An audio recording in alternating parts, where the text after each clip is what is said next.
glad to have Simon Sinek here with me from New York. Welcome to my podcast, Simon. Thanks for having me. You are really such a well-known visionary and thinker in the global business community, and of course you're very well known for the Start with the Why movement. But here's just a short intro for my audience, just in case. Imagine a world in which the vast majority of us wake up inspired, feel safe at work, and return home fulfilled at the end of the day.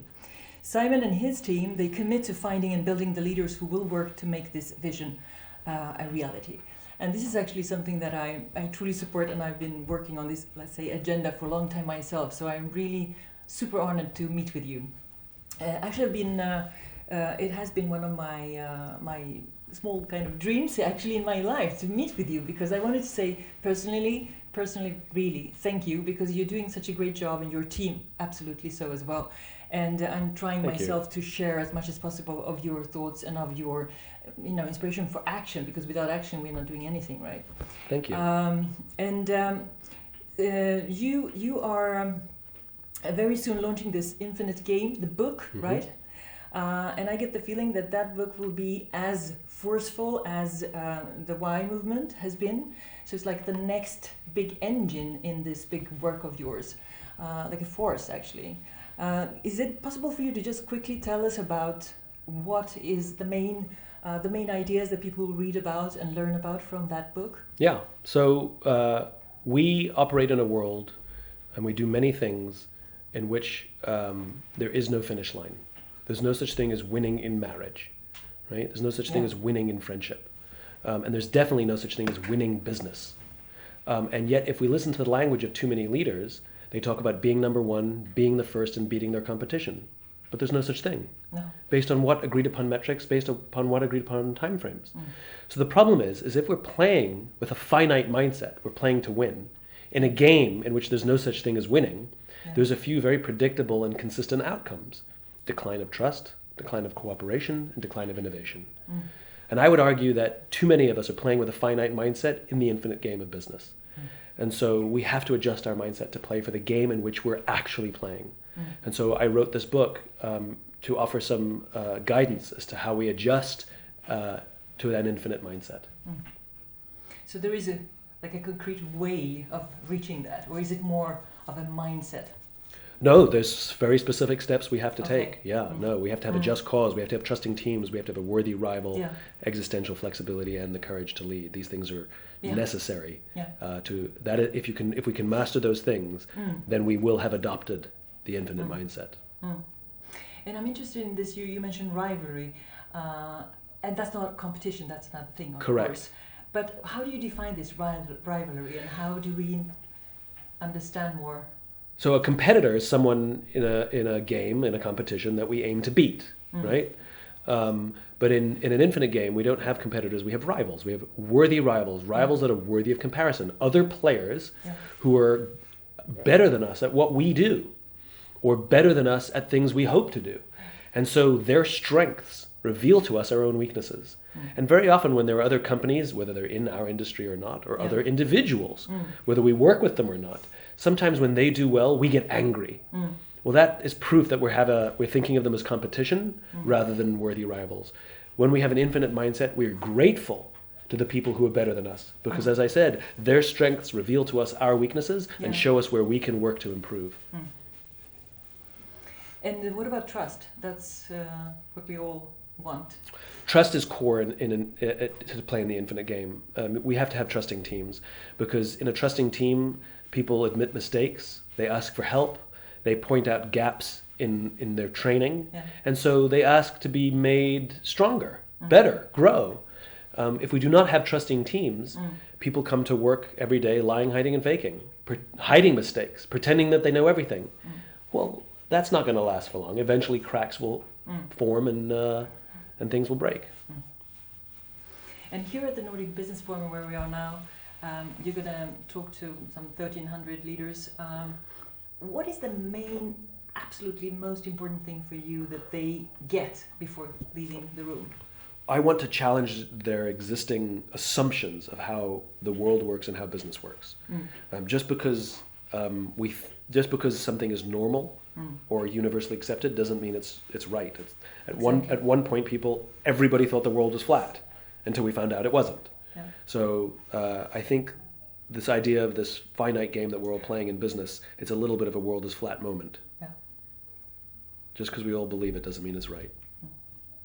There's a lot of companies that I'm in touch with and work with, and they're all into, the purpose. Everybody wants to be entrepreneurial in their way of being and, act as a startup and all that.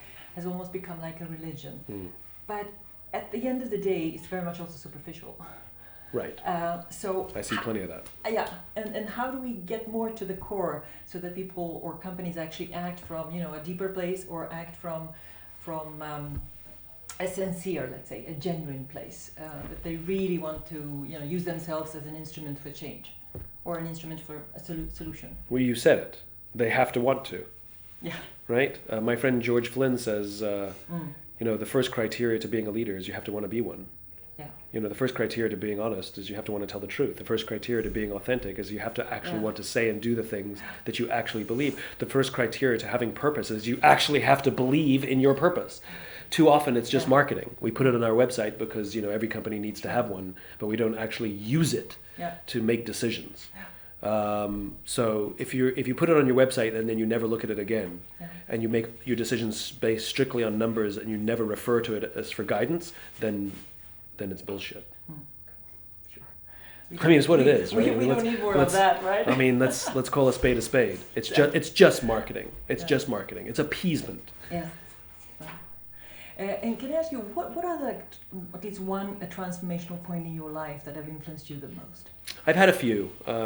Obviously, years ago when I discovered this concept of why, was a huge inflection for me, a huge inflection point. It profoundly changed the way I view myself, the way I view my purpose in life, and it profoundly changed my career path.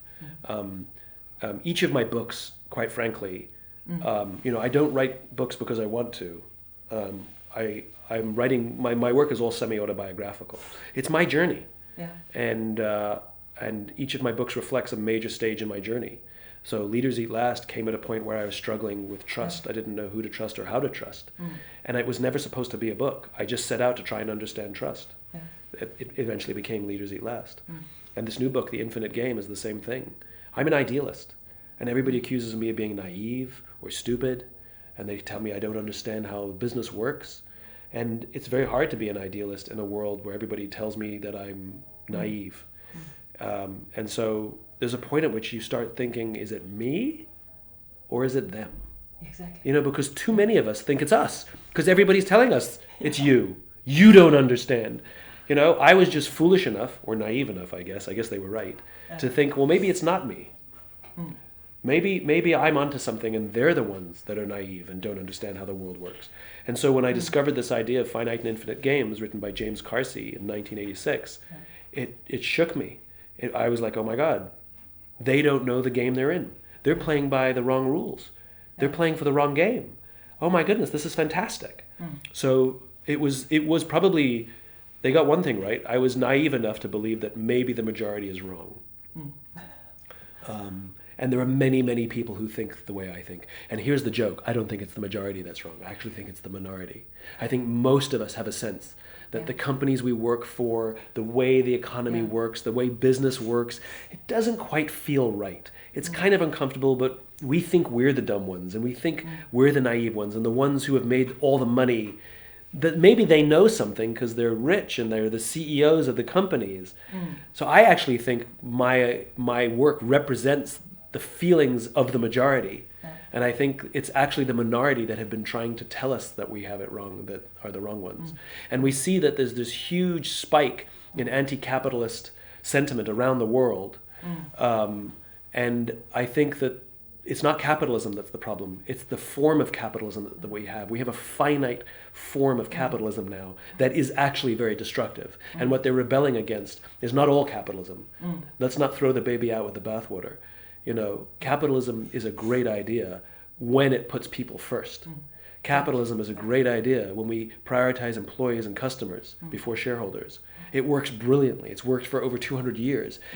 It is the theories of capitalism that helped the United States from its very inception become such a huge economy in the world, but not the form we have today. Not the form we have today. It is absolutely broken. It's a bastardized capitalism. And what do you say to short-term thinking leaders, and they with the excuse that, come on, the stock exchange is the one deciding my behavior, so I just have to go for short-term agendas? What do you say to them? Yeah, I mean, if that were the way we did anything, then think about how we would raise our children. I mean, think about how we would make decisions to eat. Well, sugar tastes so nice and yummy. I mean, of course I should just eat sugar. It's just so much better and gives me all that energy. Yeah, unfortunately, you have to eat vegetables, There's nothing wrong with a little bit of gambling now and then, but would you really want to live your whole life based on gambling, which is what the stock market is in the short term? Yeah. In the long term, it's perfectly stable, but in the short term, it's just a game. Yeah. And if you would assume that you have every door on this planet open to you and all the resources you can imagine, is there like anything you would immediately go and innovate or change, more apart from what you're already doing, of course? Yeah, there is. I would change the way too many companies incentivize people based on short-term results. I would change the way we hire people, that we hire for values before skills. I would fire every single CEO that thinks growth is most important before customers or people. And I would try to undo everything that Milton Friedman and Jack Welch ever did. Jack Welch, the former CEO of General Electric, that really became the poster child for finite short-term thinking. And though he made GE a very successful company in the short term, that company needed a $300 billion bailout in 2008 because it wasn't strong enough to survive without it. I would call that finite. So I want to see all of their thinking go away. And to give an advice to yourself 15 years or so ago, what would that be? You don't have to know all the answers, and if you don't have to pretend that you do. I wish I had learned a lot younger to ask for help. Is there one common denominator for all companies now, like the one important thing that everybody should work on? Courage. Yeah. This stuff is hard. Yeah. Going against the system, bucking the status quo. Yeah. Maintaining an infinite mindset in a world that puts unbelievable pressure on us to focus on the short term, on the finite. That's really, really, really hard. And we cannot do it alone. It's going to take a group of people who care about us, because when we doubt ourselves, we need people by our left and by our right who say to us, go, we got you, we're with you. Yeah. So I think courage is the thing. And what can I and other people listening to this, what can we do? Stand together, help each other. Yeah. Start talking out loud about how maybe the current system, there's a better way. That maybe we should start practicing that better way. And like I said, finding the people who believe what we believe and working only with those people. Exactly.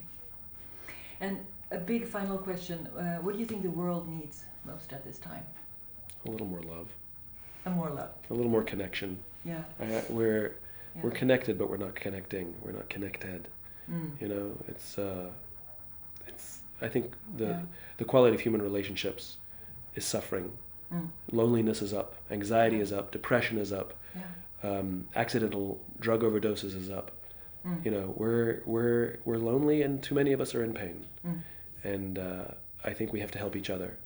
And I don't mean like people not reaching out to me or somebody else, like each other, the people whose faces we know, whose names we know, who are real friends. We have to help our colleagues and our coworkers. We need to take care of each other and take care of others. And I have a son who's 18, Marco. That generation, is there any particular advice that you would... Same advice. Yeah. Take care of each other. And the way you're going to take care of each other is sometimes putting down the phone so that somebody feels that that you're listening. They feel that you're there. There's this whole movement, I don't know if it's the same here, but in the United States, about being present. Yeah. I take yoga so I can be present. I meditate. I practice mindfulness so I can be present. You don't get to decide when you're present. Yeah. You're present when somebody else says you are. Sure. When somebody says, thank you, I feel heard. Yeah. When somebody says, thank you, I feel like you see me. Yeah. when somebody says, thank you for being there for me, then you are present. And yes, mindfulness and meditation and yoga will all help you achieve that, but it's not for you. It's an act of service. Being present is an act of service, and I think it's become a selfish endeavor. Again, we have to take care of each other. Okay. How was it to be on the podcast? Lovely. Thank you very much. You asked great questions. Thanks. Thank you.